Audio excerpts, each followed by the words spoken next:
Aujourd'hui, on va travailler sur le Kangoo, la fameuse meilleure voiture au monde. Aujourd'hui, ce qu'on va faire sur cette voiture, c'est qu'on va refaire le train avant.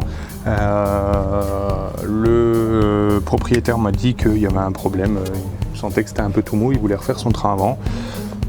J'ai tout commandé les pièces, donc triangle, biellette, et on va tout changer aujourd'hui. Donc on attaque tout de suite, on met la voiture sur cale et on va commencer à démonter. Alors je préviens, il peut y avoir un peu de bruit de la ville, il peut y avoir voilà, 2-3 trucs. Faut pas s'inquiéter, c'est normal, je suis en extérieur.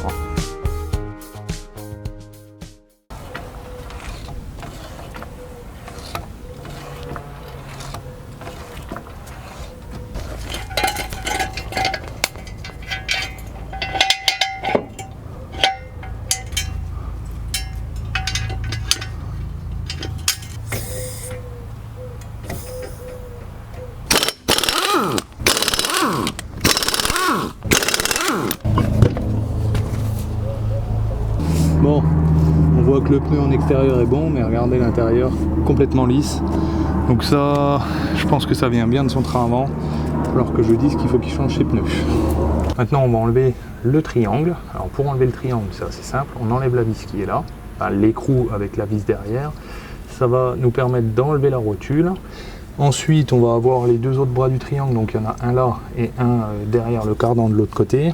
Et on va avoir à ce niveau-là, alors je connaissais pas ce montage-là, mais on a la barre de torsion ou la barre anti-roulis avec un cil en bloc qui est sur le triangle. Vous voyez, à ce niveau-là, là, ça passe à travers. Donc il y a une vis à desserrer en dessous, un écrou. On sort la vis et ça nous permet de sortir le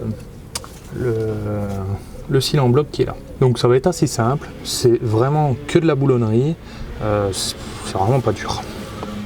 Alors celle-là, hop, je l'avais déjà desserrée. Par contre je vais la laisser un petit peu pour pouvoir la frapper et la sortir.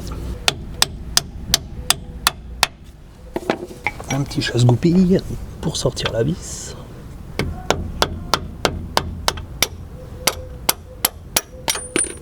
Hop. On y va doucement, hein, pas comme une brute, pour pas abîmer le filetage. Je vais enlever le cil en bloc de la barre.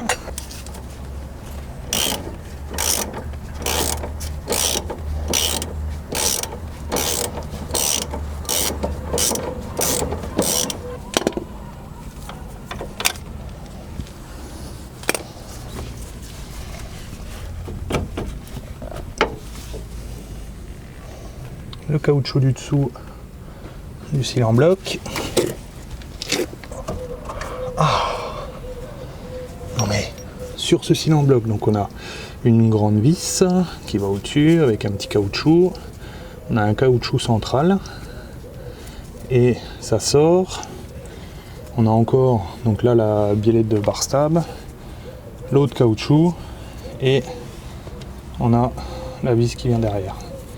Donc là il est vraiment ruiné de chez ruiné celui-là. Hein. Bon, déjà il n'y a plus de liaison entre les deux, déjà pas mal.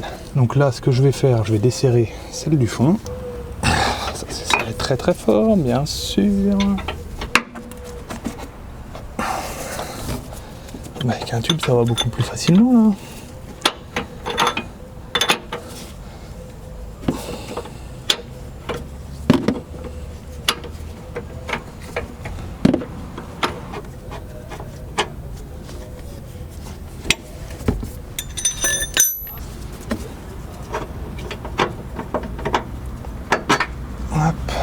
Et maintenant, je vais faire celle d'avant. Alors ça va être dur de vous montrer, donc vous devrez me croire sur parole que je l'ai bien fait. Et on se retrouve juste après. Ça y est, donc là, toutes les vis sont enlevées. J'ai même descendu un petit peu le triangle. Alors faites très attention quand vous tirez pour enlever le triangle, parce que il faut pas trop tirer sur le cardan. Alors celui-là, il n'a pas l'air de sortir comme les 205 où on peut tout enlever. Mais voilà, n'allez pas tout déboîter non plus. Donc j'ai juste tiré un petit peu. Descendu le triangle, vous voyez, il est libre. Et maintenant, je vais simplement tourner un peu. Je vais même essayer de vous le montrer. Hop, si je fais comme ça, voilà. Et là, je sors gentiment à la rotule. si elle veut bien. Ouais, si, elle est en train de descendre, mais faut y aller doucement. Allez. Bien. Ah, pas te faire de mal. Bon, normalement, on la sort en premier, on fait un levier et tout. J'avais pas envie de m'embêter avec ça. J'ai envie d'y aller doucement, donc... Bon, de toute façon, on la change. Donc, je vais faire ça. Et je vais faire ça. Ouais, je pense que ça fait pas grand chose. Voilà. Donc le triangle. Les cils en bloc sont encore... Bon, ils sont un peu craquelés, mais ça va. Je croyais vraiment que j'allais trouver un truc HS. Oh, on sent qu'ils ont vécu quand même. Hein. La rotule. Alors elle par contre... Elle par contre, elle doit avoir du jeu.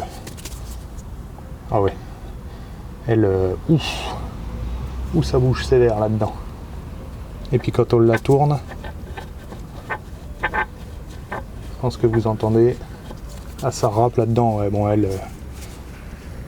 Ouais, elle est morte, hein, ça c'est sûr. Alors maintenant, pour la biellette de direction. Donc déjà, j'ai pris la nouvelle, je les ai mises l'une à côté de l'autre et c'est exactement les mêmes, donc c'est bon, elles font la même taille. Sur internet, ça a été dur à trouver parce qu'il y a plusieurs montages. Ce que je vais faire, je vais enlever le soufflet qui est là, donc normalement il y a juste à tirer dessus, ou il y a... Ah non, il y a un rilsan à couper. Je vais ravancer le soufflet. Et je vais prendre la cote entre le... Il y a une rotule là, à ce niveau-là, entre la rotule et la rotule de direction. Donc je vais prendre la cote pour que quand je remonte, je mette pareil, pour que, parce que la personne bien sûr va aller faire un parallélisme après, et qu'il le fasse en même temps, et qu'il soit à peu près bon pour y aller, quoi. Même si les pneus sont HS, je ne voudrais pas non plus qu'ils roulent complètement défoncés. Donc on va déjà faire ça.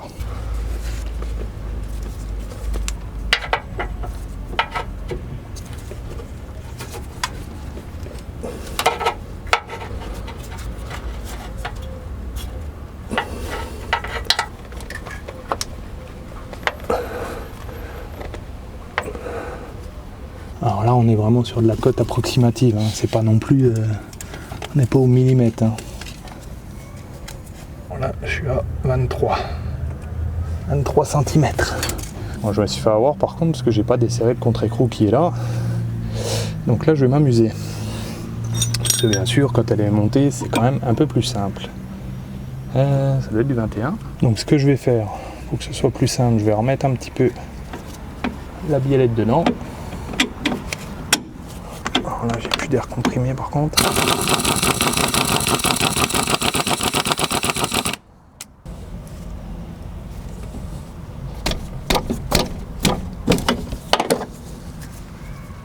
Voilà. C'est bon. Desserrer la biellette.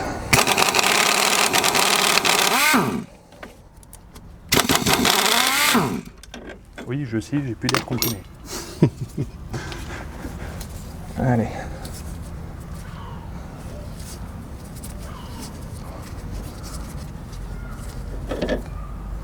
Alors, je sais pas pourquoi il reste collé dessus là. Il a pas envie de sortir lui. Peut-être falloir que j'enlève le contre-écrou. Alors j'enlève tout ça. J'aurais pu le faire autrement avec une clé à griffe au bout, puis en tirant sur la rotule. Mais j'ai acheté l'outil qui va pour ça. J'ai envie de l'essayer. Donc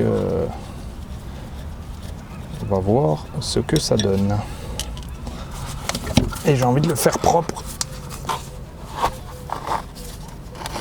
Hop là. Voilà.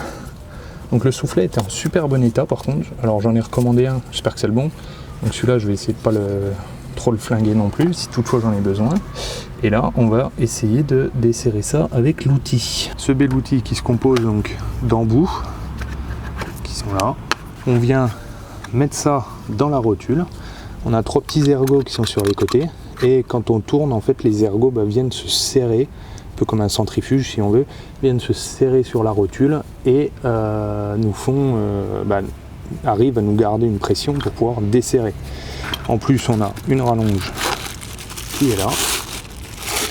Et par contre, je vois que sur cette rallonge, c'est beau, mais faut pouvoir mettre quelque chose au bout. Ah, bah, il y a l'air d'y avoir un carré 1,5. Je viens de tester, ça a l'air d'être une douille de 30-35 qu'il faut.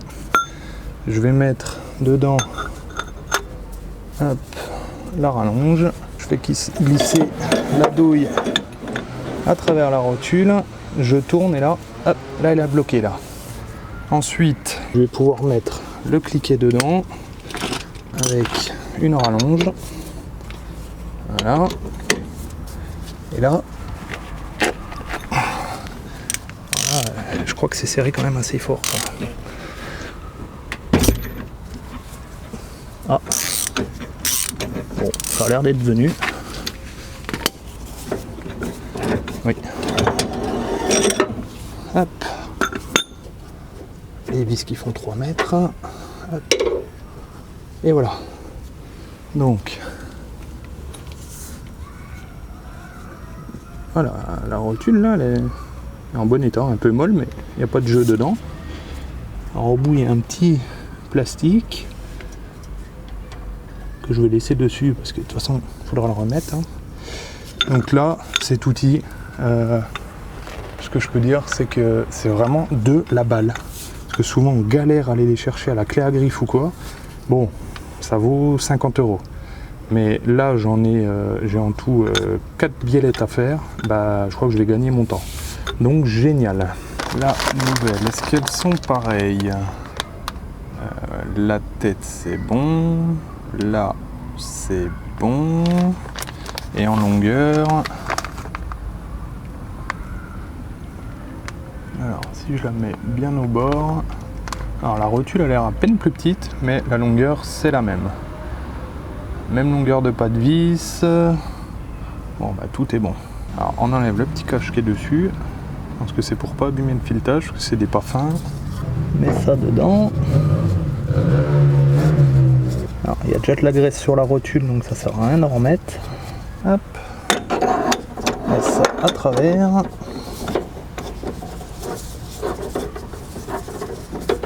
Je sais pas pourquoi la tête elle a pas l'air de gripper. Pas exactement le même diamètre. Franchement, j'étais en train de dire que c'était génial, mais il faut toujours qu'il y ait un truc qui m'arrive. Si je prends la nouvelle biellette, que je la mets dedans, dans du 35-40, vous voyez, ça grippe pas du tout. Normalement, c'est les ergots voilà, qui tournent. Hein. Là, ça veut pas. Ça prend bien, hein. On sent que, vous voyez, ça. Là, il y a un petit cran, on va dedans, mais ça tourne, ça grippe pas. Par contre, bien sûr, si je prends la taille en dessous, bah là, je passe plus dedans. Et je pense que c'est à cause de cette piste-là qui doit être légèrement plus large, mais très très légèrement. Et bah, j'arrive plus à rentrer dedans. Donc pour serrer, bah, forcément, je dois être... Donc là, j'ai le 30-35 et là, j'ai le 35-40. Donc c'est-à-dire que je dois être à 35-2 et ça passe pas. Donc là, bah, je vais être obligé de serrer à la clé à griffe ou pincetto. Chose qui m'embête parce que je voulais faire ça vraiment propre. Mais là, je peux pas faire autrement. Donc je vais passer en dessous et je vais serrer une pince à ce niveau-là. Et je vais serrer et normalement, ça bougera pas. Là, il n'y a pas trop de soucis. J'ai dû la renlever parce qu'en fait, j'avais oublié une chose qui est notée sur la RTA et qui est en plus notée aussi sur le carton de la rotule axiale. C'est qu'il faut mettre un petit peu de frein filet dessus. Donc on va faire ça de suite. Oh. Alors normalement il faut pas en mettre beaucoup. Là j'ai eu un petit souci. Ça a coulé partout. Alors, je vais en enlever le maximum. Pas qu'il y en ait trop. C'est du frein filet léger que j'ai mis. Hein. Par contre c'est pas du fort. C'est vraiment... Faut y aller doucement.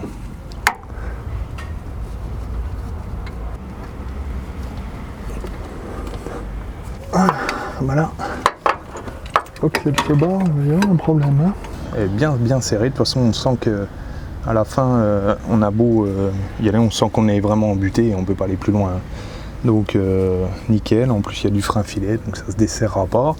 Maintenant on va pouvoir mettre le soufflet qui va autour de la rotule axiale. Donc j'en ai repris un en neuf directement. Donc là normalement on a juste à passer autour.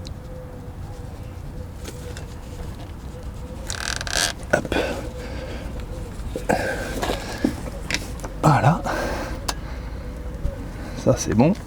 Je vais aller le glisser dans le fond autour de la crémaillère de direction et je vais mettre un simple rilsan pour le bloquer et on sera bon. Celui-là, à ce niveau-là, il a une petite collerette où il faut le bloquer dedans et on n'aura plus qu'à reprendre nos mesures et à voir pour remettre la biellette de direction et le triangle.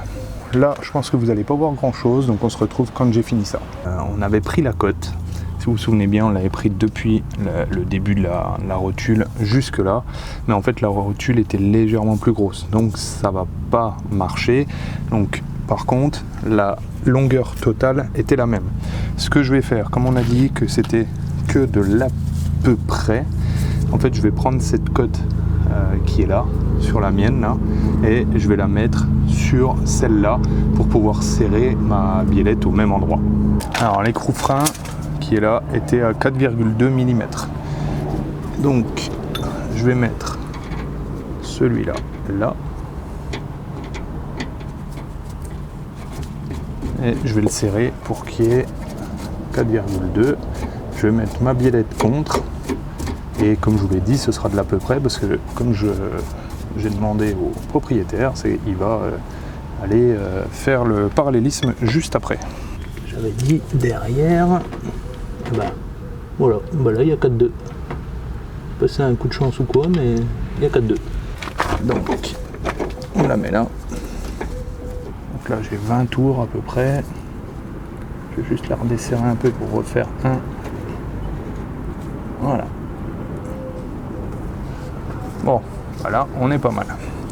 Alors après, je pourrais toujours rejouer si je vois que les roues sont complètement dans le mauvais sens, je rejouerai dessus. Ça, je vais le laisser de côté pour le moment. On va remettre maintenant le triangle sur en dessous, forcément. Moi, j'ai pris ce triangle-là. Alors, j'ai tout pris chez Autodoc. C'est un MS Germany, la marque. Je ne sais pas s'il y a une meilleure marque que d'autres, hein, mais bon. Pour un Kangoo, je pense que ça ira bien. Il est tout beau, il est tout neuf. On fait attention parce que bien sûr il y a un sens, puisque ce trou là c'est pour le cylindre bloc de la barre stab. Donc faites bien attention à ça. Je vais le remettre par dessous.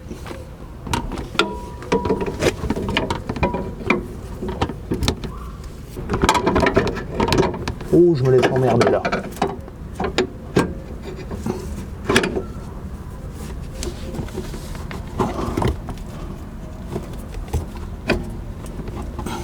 Je vais mettre la rotule qui est en dessous. Je vais essayer de la mettre dans son trou. Là, je vais juste mettre une vis pour le bloquer. Qui se barre plus. Voilà. Donc lui, en bas, il est dedans. Je vais pouvoir remettre la vis qui le bloque avec son écrou. Alors moi, je mets juste les vis pour le moment. Je serrerai tout à la fin.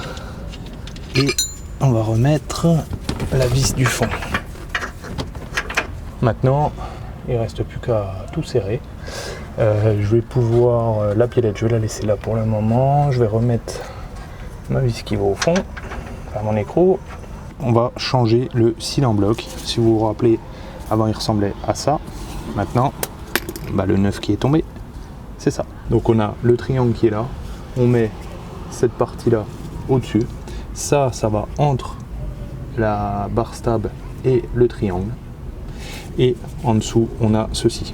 Le problème c'est que vous voyez déjà quand on les met l'un dans l'autre, alors est-ce que je vais y arriver à les mettre l'un dans l'autre, voilà, on a déjà pas grand chose de vis hein, pour serrer, et quand on l'a mis c'est un peu la galère. Et donc de ce que j'ai vu, c'est que il faut ne pas mettre le dernier, mettre des rondelles, là, écraser un peu tout, mettre un cric juste en dessous pour monter la barre stable, pour écraser encore, et après on peut le mettre tranquillement et serrer. Donc ça va être un processus qui va être assez long, et je pense que je vais m'amuser avec ça. Bon, en fait, pas compliqué du tout, on met une barre à ce niveau-là, là, on fait un peu levier, on cale le caoutchouc central, on met l'axe à travers, et par contre, bah voilà, on a notre vis qui dépasse, qui est vraiment pas très longue du tout. Donc, si on veut mettre ça dedans, vous voyez qu'il n'y a pas assez long.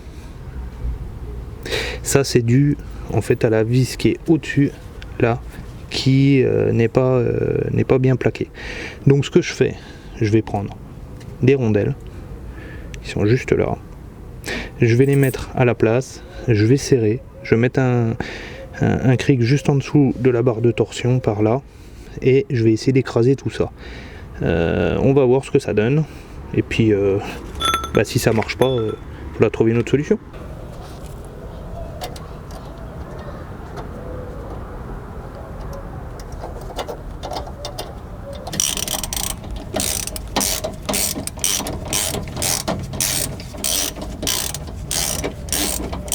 Bon, là, il faut vraiment mettre un cric à ce niveau-là.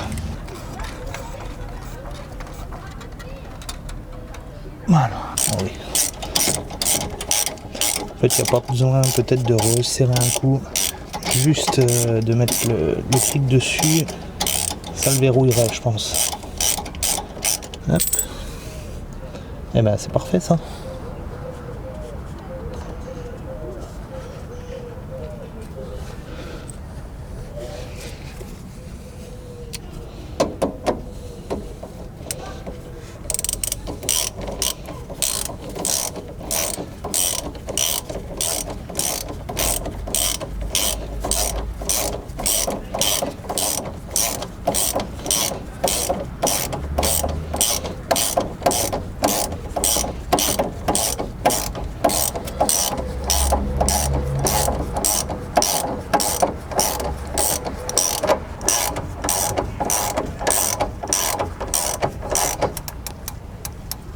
Voilà.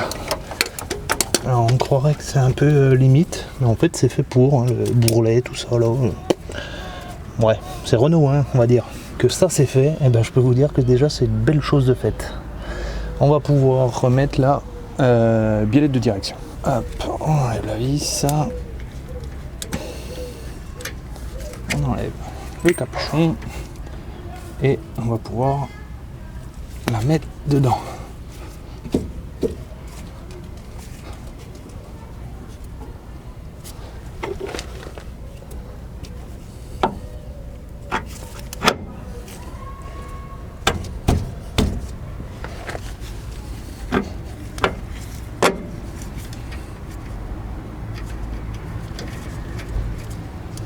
La rotule de direction, on est à 37. Voilà. Celle qui est en dessous là, au bout du triangle, qu'on voyait, mais là je peux plus parce que j'ai la direction qui est mise, on est à 7,5, donc 75 Nm. Voilà. Et pour les deux qui sont dans le fond, on est à 90 Nm. Mais je viens de penser à un truc, c'est que ceux-là, il ne faut pas les serrer quand la voiture est en l'air. Donc votre cylindre bloc il est rond, il y a un axe qui passe à travers. Si on le serre comme ça, en fait quand on va reposer la voiture, et ben tout de suite ça va tirer sur les plastiques. Les deux caoutchoucs vont en fait se tendre comme ça, et il sera toujours tendu. Donc ce qu'il faut faire, c'est le serrer, mais quand la roue est au sol. J'aime bien ce boulot-là. Là, ce que je vais faire, je vais remettre la roue. Je resserre donc au couple, mais là je peux pas trop vous montrer, il n'y a vraiment pas de place dessous. Et surtout on va faire une chose par contre, c'est qu'on va contrôler quand même la roue, parce que bien sûr je fais pas le parallélisme parce que j'ai pas les outils, mais je vais quand même regarder que la roue soit à peu près en face de l'autre, parce que si elle est comme ça, bon c'est un peu débile. Je pense que je me suis pas trop mal démerdé. On peut voir la roue a l'air bien assez droite, donc nickel. Pour l'autre côté c'est pas la même, c'est tout gras, tout dégueulasse. Alors je pensais au soufflet de cardan, mais bizarrement il a l'air vraiment neuf. Donc je sais pas trop d'où ça vient. Vraiment il est extra, tout encore bien souple, mou et tout. Bon, je vous mets ce côté-là en accéléré, parce que bon, je vais pas vous remontrer une deuxième fois, c'est exactement pareil, mais l'autre côté, hein, donc voilà. Allez, bonne mécanique.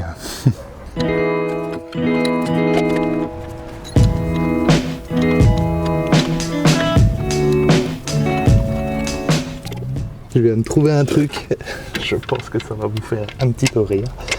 Ah, faut bien rigoler un peu.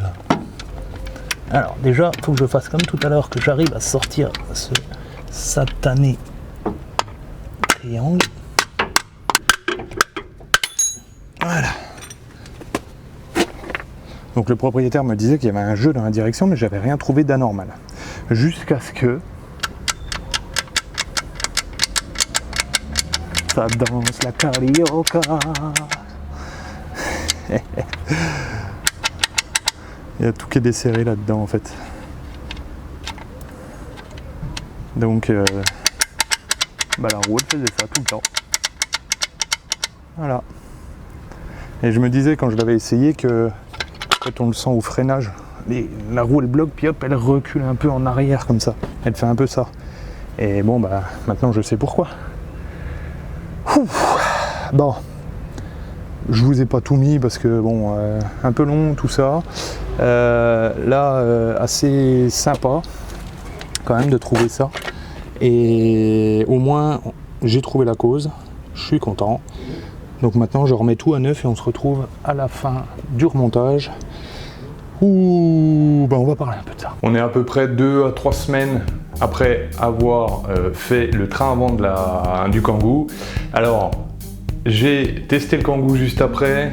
Vraiment, on sentait une différence notable au niveau du freinage. On sentait que ça bougeait plus dans le train. Au niveau des virages, on sentait le volant qui était quand même beaucoup plus présent par rapport à avant où il flottait forcément. Et le propriétaire m'a dit qu'il était allé faire le changement des pneus et en plus le parallélisme. Et logiquement, il a vu une grosse différence. Au niveau de la tenue de route, le volant est plus mou. En plus, quand il freine, bon, il sent que ça va un peu mieux et il a plus trop peur de prendre un virage et d'attaquer un petit peu. C'est un peu normal. On avait trouvé quand même le triangle. Alors lui, il était complètement HS au niveau de la rotule du pivot. Et en plus, moi, l'autre triangle, je pense que la rotule était un petit peu quand même HS. Donc là, il est reparti sur un train avant complètement neuf, ça c'est nickel. Voilà pour cette vidéo, j'espère qu'elle vous aura plu. N'hésitez pas à me retrouver sur Instagram, Facebook et Discord. Vous pouvez vous abonner à la chaîne. Moi je vous souhaite à tous une très bonne semaine. Restaurez bien.